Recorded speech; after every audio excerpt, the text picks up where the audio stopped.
Good morning and welcome back to another fantastic episode of Daybreak. I'm your host, Delaney Bomas. And I'm your host, Taylor Fife. This morning's top stories start with what club is contributing to students on campus. And what are the latest updates on an incident in Fayette County? Wake up with pumpkin spice and everything nice because here comes Daybreak.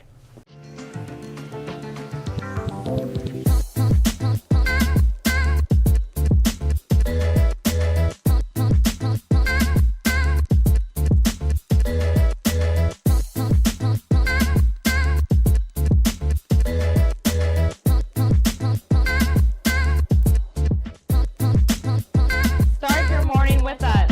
Only on Daybreak. Well, it looks like we did get some of that expected rain from Florence, but it looks like we got a little bit of a break and some summer weather's coming back. That heat's coming. High 70s, humidity. So I wonder if that's going to last or if we're going to get some more rain. All right, well, it has been a hot week here at Point Park for sure, especially for those of you living in Lawrence Hall, but it looks like we're actually going to start cooling down this week. We've got temperatures dipping down into the low 70s and mid 60s, and then as far as rain goes, a pretty clear weekend, but then once we get into Monday, we're going to have some scattered showers and thunderstorms. Now, I don't know if you're like me, but I love sweater weather, and these temperatures are headed towards sweater weather, so I am very excited for that. That's all I got. Well, I'm very excited for that sweater weather you were talking about, so I'm looking forward to that for sure. Well, thanks, Andrew Brinker, for that weather. Yeah, looking forward to it. Well, here's your city and campus news. 4 people, including police officer R. Scott Miller, were injured in a shooting on Wednesday after a gunman opened fire at a district judge's office in Fayette County. According to USA Today, the gunman was 61-year-old Patrick Dowdle. He was shot and killed by a police officer. Fayette County Police said in a press conference on Wednesday that the gunman was carrying a handgun as he walked into the Masontown Municipal Building. According to authorities, the gunman was scheduled to appear for a preliminary hearing on assault and strangulation charges in a prior domestic incident. WTAE reports that all 4 victims, including the injured police officer, were reported to be in fair condition. The shooting is still under investigation. KDKA reports that Judge Anthony Mariani recused himself from the case involving Pittsburgh police officer Michael Rosfield in the shooting death of Anton Rose II. On Wednesday, according to KDKA, Judge Mariani decided to step down from the case because Rosfield's attorney Pat Timosy, asked the judge if he could be impartial. The judge made comments about the shooting before he was assigned the case. KDKA also reports that Judge Mariani stated he could have been impartial in the case, but since the question was raised against him on if he could be or not, he decided to recuse himself. Judge Alexander Bickett was appointed to the case and was assigned a gag order on the case yesterday. In other news, the organization called When We All Vote will be holding a rally at Soldiers and Sailors Memorial Hall in Oakland, and one A-list celebrity is scheduled to attend. Actor Tom Hanks will be in attendance. According to When We All Vote, the rally's goal is to motivate people to get out and vote during the midterm elections in November. Pittsburgh Steelers running back James Conner and head coach Mike Tomlin will also be in attendance to the rally. The rally will last from 6:30 p.m. until 8:30 p.m. on September 25th. Following the retirement of longtime athletic director Dan Swagla, Point Park welcomed a new AD to the program. John Ashula was announced as the new AD in the beginning of September. Ashula brings 14 years of experience to Point Park with coaching and administrative positions under his belt. Before coming to Point Park, Ashula held multiple positions in athletics across the country. The new AD promises a bright future for the athletics here at Point Park, stating, quote, "Under my direction, I want us to be consistently competing nationally in all sports." Ashula officially started on September 10th.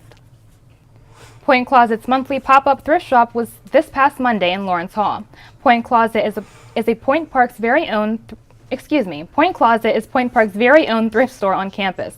They accept donations from students, faculty, and staff. They use all donations to stock the store, which is completely free for all students, faculty, and staff. Prim Green, the vice president of Point Closet, said, quote, "We thought that this is a good idea and way for students who can't always get to our store to still be able to thrift and get the clothes they desire." The Point Closet store will open in just 2 weeks. This Saturday, the Black Student Union is hosting a carnival-themed block party in Village Park. Students can expect games, performances, music, and food. The BSU hosts this event annually with other local BSU chapters in Pittsburgh. Point Park students can expect more throughout the semester from Point Park's BSU, including a kickback every single month. The Kickback is an event held on campus that is geared towards building a stronger connection with their members. Their first two kickbacks are a game night in October and an open mic night in November. If you would like to find out more about Point Park's Black Student Union, you can attend their monthly meetings in the JVH Theater in the beginning of every month.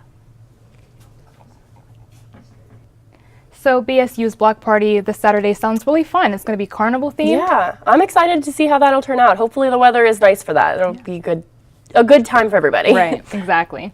Well, coming up after the break, how did the Steelers fare over the weekend? And what incident in Atlanta is getting national attention? Stay tuned because you'll find all that and more after the break.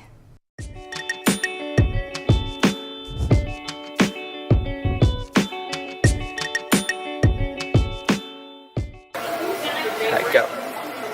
Go to our new website, uview.pointpark.edu.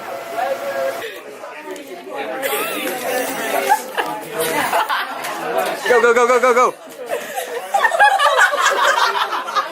Join UView and find your herd. Be like, join EOP. And 3, 2, join EOP. I was just saying, grab them now, or else I can listen. Yeah. Join on point with politics. 3, 2, 1.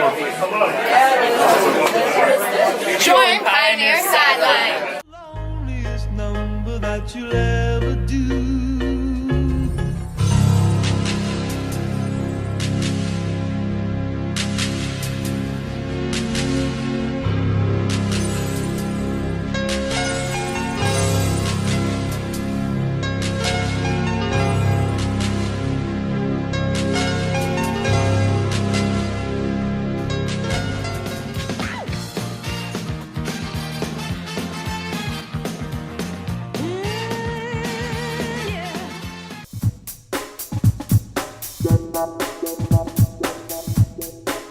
Welcome back to Daybreak. I'm Lindsay Carson with your latest sports news.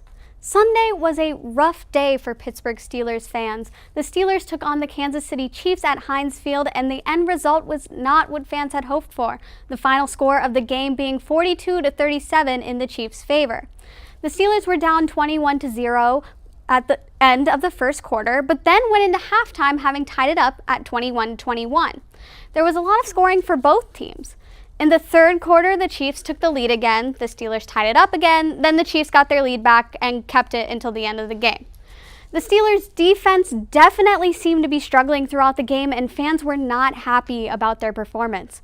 But on the bright side, running back James Conner really stepped it up in the absence of Le'Veon Bell. In the second quarter, he had an amazing one-handed catch and he scored a 2-point conversion. Then, during the third quarter, he scored a touchdown. Antonio Brown did stir up some drama earlier this week when he joked on Twitter about being traded, then didn't show up to practice. However, according to his agent, he missed because of personal reasons and he does not want to be traded. For their next game, look to some Monday Night Football primetime as the Steelers take on the Tampa Bay Buccaneers. Now, off the field and onto the ice, the Pittsburgh Penguins started training camp last week and they started playing preseason games on Tuesday. The Pens are not off to the strongest start, having lost their first two preseason games 3-2 to the Buffalo Sabres and 3-2 to the Detroit Red Wings on Wednesday night as well. All of us here at Daybreak would like to send our condolences to Penguins head coach Mike Sullivan, whose father George recently passed away at the age of 81. Coach Sullivan has taken a leave of absence and assistant coach Jacques Martin is taking over while he's away. That's it for sports. Let's turn it over to the Daybreak news desk with Brianna McCall. Brianna, what's the latest in national news? Thanks, Lindsay. This past Friday, Hurricane Florence came roaring into the Carolinas and southern parts of Virginia, bringing in heavy rain and strong winds. According to CBS News, at least 36 inches of rain have fallen over parts of North Carolina, causing mass flooding and leaving thousands without power. CBS also confirmed that the death toll sits at 37 people as of Monday evening, including 3 small children. Officials reported that North Carolina will be expecting flooding coming in from 16 different regions within the region as a result of Hurricane Florence. First responders and rescue crews have been sent out to the Carolina coast to help with searches and providing food and water. According to AP News, North Carolina Governor Roy Cooper is asking all evacuees to stay put due to closed roads and mass flooding that will progress onto further days. In other news, a man was shot multiple times on Tuesday evening in Atlanta, Georgia, according to WPXI. Police officials say that the man was set up by a date that he met online. The victim said when he arrived at their meetup spot, he was approached by his date and another man who she claimed to be her brother. The brother asked for a ride from the victim, but once they were a few miles away, the suspect hopped out the car and started shooting at the victim. He suffered multiple gunshot wounds to the chest, police say. WPXI also reported that investigators believe that robbery was the motive behind the setup after they found stacks of cash in the car. The shooter was later arrested and charged for aggravated assault, aggravated battery, possession of a firearm during the commission of a felony, and criminal attempt to commit robbery. That's all for national news. Now let's head back over to the couch with Taylor and Delaney. Thanks, Bree. Coming up after the break, what local event happened in tech? And what happened at the Emmys? All that and more only on Daybreak.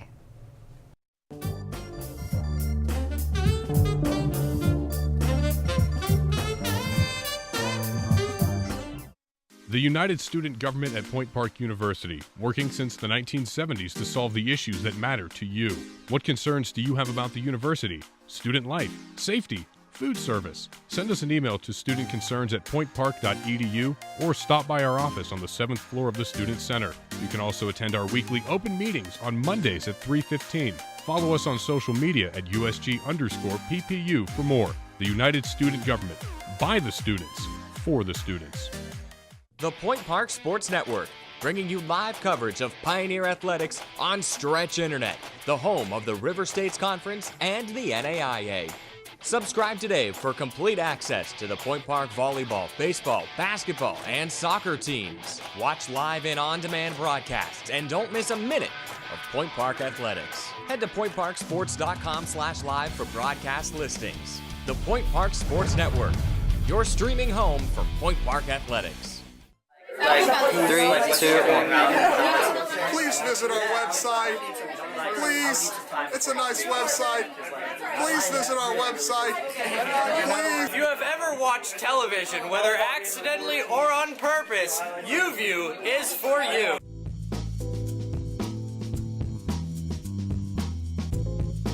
Welcome back to Daybreak. I'm Nick Tomarello with your timely tech news. This year's Thrival Festival kicked off Wednesday night at the Kelly Strayhorn Theater in East Liberty. Thrival's Future of Work Symposium opened with a live performance by electronic musical duo Viserium. Now, all of the sounds produced were completely controlled by physical hand motions. Now, as the performers brought their hands together, the music became more muffled and quiet, and the farther their hands were, the music grew louder. Now, the performers even played digital instruments like the guitar and drums. Now, the symposium also covered Pittsburgh's historical and entrepreneurial past. Did you know that stainless steel was invented in Pittsburgh, or that the St. Louis Gateway Arch was also made here?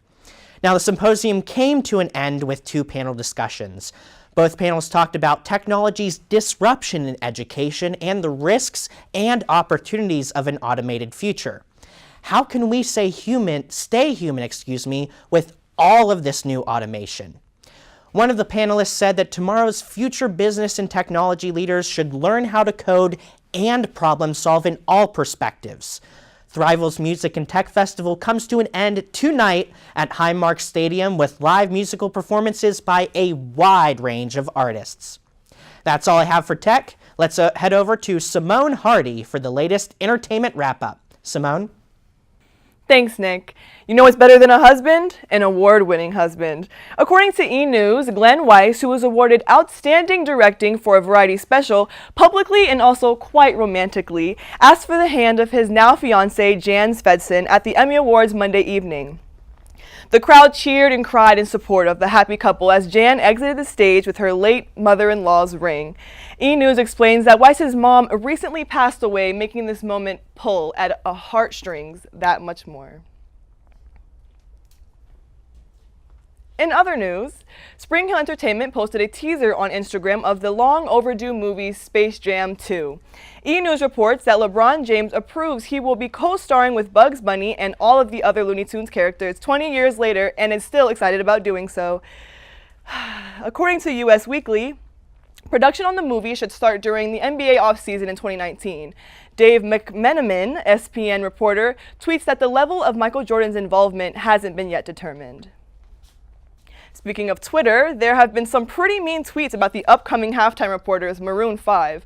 Rolling Stone magazine writes that they will headline the Super Bowl 52 halftime show in Atlanta, Georgia on February 3rd, 2019, also being the first band to do so.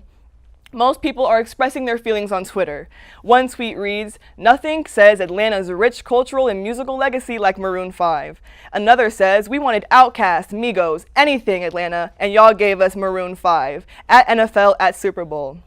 Another says, "I'm all for this as long as Maroon 5 comes on stage, says, 'Ladies and gentlemen, Outkast,' then leaves." How do you guys feel about Maroon 5 performing the next halftime show? Be sure to comment and react below on our Daybreak on UView Facebook page. That's all for your entertainment wrap-up this week. Let's head back to the couch with Delaney and Taylor. Thanks, Simone. Well, I did get a chance to see a little bit of the Emmys. I got to see the first opening scene they did. I think they were trying to promote diversity, but they made like a little like spoof about it. So it was kind of funny, and yeah, everyone looked nice. I heard it was great. I unfortunately did not catch the Emmys, sadly, so I missed out on everything. I'll have to go YouTube it for sure. Well, coming up after the break, we sit down with USG's president.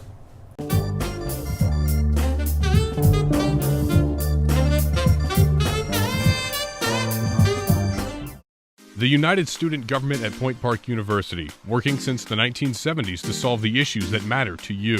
What concerns do you have about the university? Student life, safety, food service? Send us an email to studentconcerns@pointpark.edu or stop by our office on the 7th floor of the Student Center. You can also attend our weekly open meetings on Mondays at 3:15. Follow us on social media at USG_PPU for more. The United Student Government, by the students, for the students.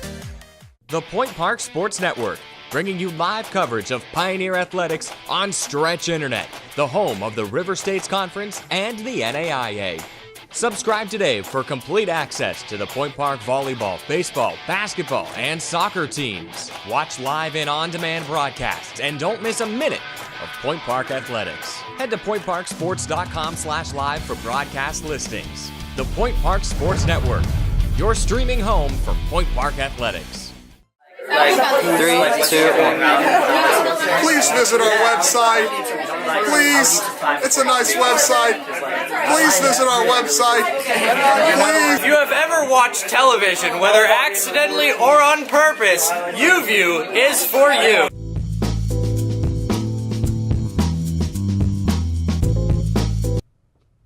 Welcome back to Daybreak. Now today we have United Student Government President Kaylee Kearns on the show today to talk more about USG and their plans this year. So welcome to the show. Thank you for having me. Thanks. Now first, can you tell us a little bit about USG and what their mission is? So we are the parent organization for all the other organizations on campus. So we are helping them with funding and any other resources that they may need. And we are also the voice for the student body. So any concerns that they have, they can come through us and we will take it to the administration to fight for them. So speaking of being the parent organization, so be it, what are your goals for this year, and short-term and long-term goals?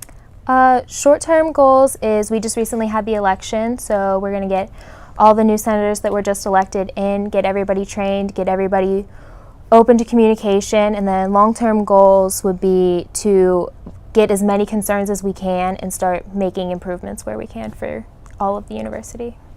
So in your opinion, what are some of the biggest issues on Point Park University's campus? Like I said, when I was running for president, communication, just all around there seems to be big communication blockages from students to USG, from USG to the administration, from the administration down to students, just all across the board, trying to find a way that the administration feels comfortable reaching the students and the students feel comfortable reaching back out. And with that communication block, do you have any plans yet on how you're going to fix that problem, or are those still in the works? We're still working on it. We're trying to find ways that students are willing to connect, because I know everybody gets a ton of emails, so that doesn't seem to be the best way to communicate with students. So we're still trying to figure out what is that best way to reach everybody. Right. So I do know that USG's budgets were just approved for a lot of clubs on campus, and I know that Strong Women, Strong Girls, Phi Beta Lambda, and Black Student Union did not receive the money that they requested initially for funding. Can you just explain why they didn't receive this funding and what goes into this? How do they get approved for the money? Yeah, Brittany and I talked a lot over the summer about ways we could improve the funding process, and we came up with these budget priorities that we looked at last year's ledger to see what clubs spent the most and how we could most allocate the most amount of money to each club to support them. And from there we got the priorities and gave it to the senators, and from there it's their discretion what gets funded and what doesn't get funded. So say a club gets the money they did not request, they get way less than they requested. What happens when they run out of that money? What are they going to be able to do to be able to provide for what they need to do? One thing that we held right after the funding meeting this time was a fundraising workshop. So Courtney Kingen and Lauren Steiner from the alumni office came in to talk about student philanthropy and ways that they can fundraise on their own, as well as they have the opportunity to apply next funding period if there's something that they really, really want to set their hearts on, that they can come to us and request in person, give their pitch as to why that is their biggest push for an event or what have you, and that's how the senators can decide based off of that. So I know another issue on campus that a lot of students are talking about is the recent executive decision that you made to, I guess, get rid of the subsidy that we for the Pittsburgh Playhouse. So now students have to pay $1 to see shows. So what was your decision behind that? How did you come to that? Last year, there seemed to be an issue in the spring where USG didn't have enough funds to cover all the student organizations, like just from the beginning. So looking at USG's biggest expenses from our own internal budget, the Playhouse tickets added up to about $5,000 a year for us. So instead of giving that money to the Playhouse tickets, because that's an unknown cost for us, we don't know what that's going to be until later in the semester. So it's hard to predict how many students are going to go to shows, how much we should allocate for it. So it's easier to just upfront allocate that to clubs than to be like worried the entire semester. Do we have enough to cover this? Like, how long do we have to stay concerned? Are students going to shows? Are they not? Kind of a deal. So is that ticket price going to end up helping more clubs get more money in the long run, like say next year or in semesters in the future? That money is currently in the pot, so like the next funding period that pops up, that money is going to be able to be allocated to the clubs. Okay, perfect. Okay, and I know you mentioned USG elections.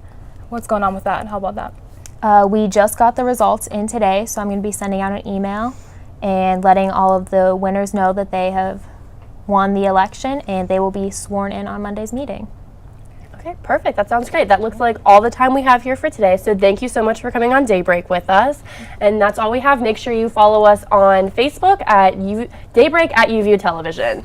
That's it for Daybreak. Tune in next week for the news you need. I'm your host, Delaney Bomas. And I'm your host, Taylor Fife, hoping your news is good news.